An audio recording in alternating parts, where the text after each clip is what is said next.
Oh, it's raining in the middle of December. That should be snow in Wisconsin, but it's not. But what that means is I'm gonna tell you how I was published 3 times in the last month using 3 different camera systems, and also why gear doesn't matter all that much. I'm gonna try to juggle both those ideas simultaneously, so bear with me. Let's get into this. Gear does not matter. All right, let's start with the best photo I've probably ever taken. This photo of this fox I recently took on a Canon T3i. It's a 2011 Canon camera that cost me $50 to buy with the camera and the lens. Granted, that was a great deal for this camera and lens, but the guy didn't want it anymore and it was in rough shape.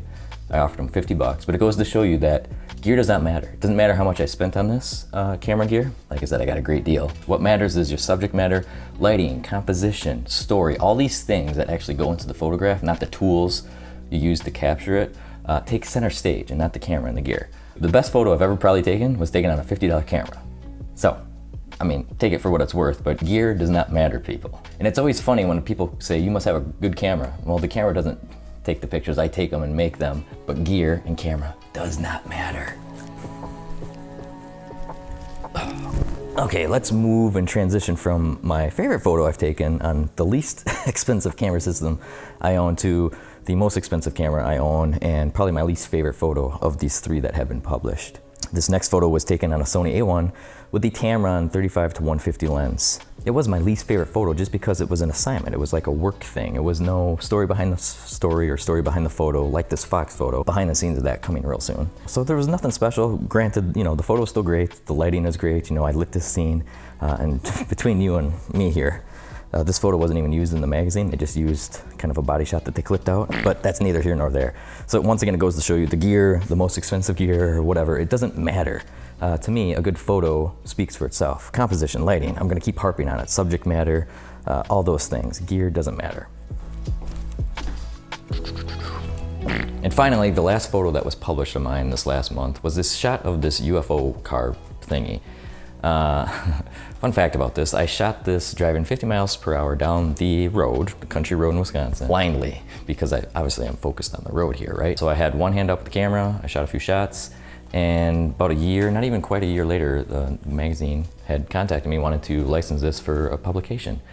This shot in particular was shot on a point and shoot camera, of all things, the famous Fujifilm X100V, once again, going like 50 miles per hour down the road. But it just goes to show you, you can make great shots anywhere, as long as you have your gear with you. And that's one tip I want to tell people. You gotta invest in a system or maybe multiple systems or whatever that works for you. Obviously, everyone's got a phone in their pocket. That's where I'd say start out. Start off with your phone. When you outgrow that or want a few more additional features or whatever, then upgrade. Upgrade to a point and shoot if you want. But there's no right or wrong way. To get the shot is to have the gear on you. So that would be my main takeaway. I always take my gear wherever I go. Camera's in the car with me. If I'm taking the kids somewhere, I have my camera with me, in my coat pocket, wherever. You gotta have your gear with you to make awesome shots, because you never know when it's gonna present itself. Like with this UFO shot. All right. Jeez Louise, how do people do this? I don't even have a monitor, so I don't even know what this is. Okay, it's easy for me to stand on this side of the camera and tell you guys that gear does not matter, right? So I've had 3 photos published by 3 different camera systems in 1 month. That's kind of a soft flex and also very clickbaity. I understand that. But what I want to illustrate here is with photography and even everything that you deal with in life, or at least this is my philosophy, so take for it what you will. You have to enjoy the process. So for me, the process of photography is scouting locations, shooting, editing, that storytelling part of it. To me, the gear doesn't matter. The gear is the hammer, you know? A carpenter might have a nail gun. Well, I don't have that at home, so I'm gonna use a hammer to do whatever I need to do, or a drill or whatever.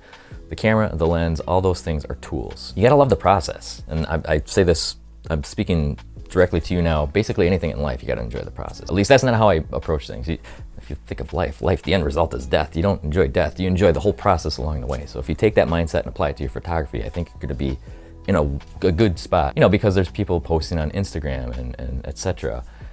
And you might get gear envy or whatever, but if you are already fulfilled before you hit send or hit publish or hit share on social media or whatever, you're good as gold, baby. The way I treat my photography is it's a treasure hunt. That photo that I've captured and edited and everything is already fulfilling to me. That is my personal treasure. When I share it with you guys, that's just me like sharing my finds with you, right? You need to learn how to edit and learn about composition, lighting. My background's actually in graphic design, so I've learned all these art and design skills and have applied it to photography. Just a few more tidbits of advice, and then I'll wrap this up. The editing. For the longest time, I thought editing was cheating, or it's not legit. It was like a cheat code. Do that. Your editing style is going to be different than everyone else, and develop it. Develop it. Literally, that's what it is. You're developing a digital file. And number two, do it for you. Don't do it for the likes or the shares or whatever. I can't count on my hand how many times I'll tell my wife, this is an awesome photo, and I post it and it gets no traction. And then a cat photo blows up on the internet or whatever. But that's why you need to enjoy the process. Do it for you. Share those photos with the world, because no one's going to advocate for you. You need to do that. And on that note, that is actually that's what I need to get back to. People were asking me how I got published so many times in a short amount of time, actually. Dumb luck. I wasn't seeking out any of these publications. They reached out to me. But on that note, here's my secret sauce, if you will. And it's not even a secret, I guess. But I post on Instagram that directly shares to my Facebook and Twitter pages. And then I also post in Reddit occasionally, if it fits the subreddit. And don't be spammy, because no one likes spam. But the hidden gem here, I think, is LinkedIn. I post on LinkedIn regularly, and honestly, I think most of my referrals or jobs have come from that avenue. When you start posting regularly, whether be it daily on Instagram, Facebook, LinkedIn, Twitter, wherever, people will start to take notice. It'll start with your friends and family. They'll share it out for people that are looking for photographers.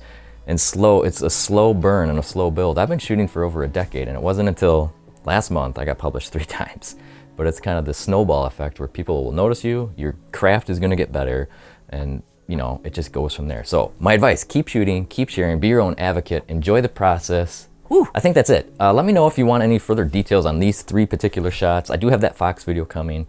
I am gonna have a follow-up to my iPad, iPhone editing and backup process coming out soon, hopefully. And then I'm gonna do a dedicated video on actual editing too, because I've gotten a lot of people asking how I edit, etc. I do it all on my phone. I said do. But I do all my edits on my phone, and then that syncs back to the cloud. It backs up. If you haven't seen that video, go here. And if you're curious about this photo backdrop, I have a video about that as well. If you're interested in any more of this kind of content, please subscribe, or don't. You don't have to. My name is Ross. Thanks for coming and sharing this time with me, and I hope this inspires you to get out and start shooting. Even with your phone, with your point and shoot, your grandma's potato, film camera, I don't care. You just gotta shoot. You gotta shoot. Enjoy the process. Peace.